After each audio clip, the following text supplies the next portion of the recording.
A good friend of mine back in Ireland was sharing the gospel once with a student, and he launched in with, God loves you, and the student said, oh, hold it, stop right there.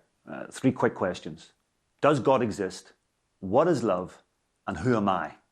So my friend had to redial it back a little bit. But I want to jump into the one of those questions that guy asked. What is love? That's a very simple question for a very complex answer, I think. But one thing that I do know about love is that it's universal. It transcends culture, age, gender. Everybody wants love and everybody loves. I'd probably say a very simplified version of my answer would be caring for someone enough that you are willing to sacrifice for them. Okay. Is there a difference, you think, between God's love and our love? I think there's a huge difference. God's love is infinite when our love is finite. And God's love is without condition. And we come close, I think, to having unconditional love, such as the love between family members. But I don't think that we are actually truly capable of loving totally without condition in the way that God is. Okay. All right, sweet. Interesting, you just touched on, there's a description, a beautiful description of God's love to us, and it's in 1 Corinthians 13.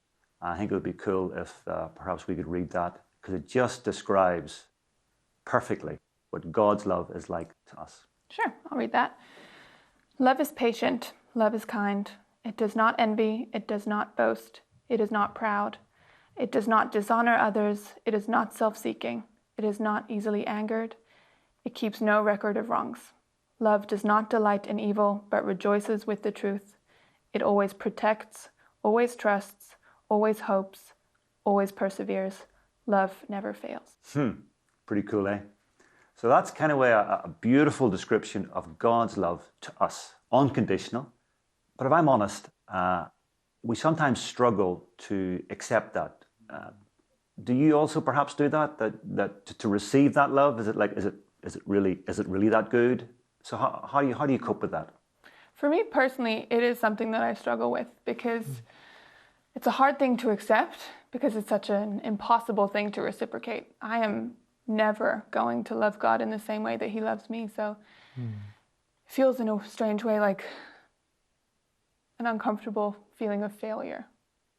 And I think for me, the way I tend to experience love from people is a very tangible form of love. You know, it's hugs and just affection. And I think sometimes it's really hard to attribute things like that to God, just because it can seem so intangible. Yeah. Peter's one of my heroes of the faith. And he has a major blowout when he denies knowledge of Jesus at the trial. And in John 21, Jesus meets up with him again. And they have this conversation where Jesus asks him, Peter, do you love me? 3 times. And Peter, of course, says, yes, I do.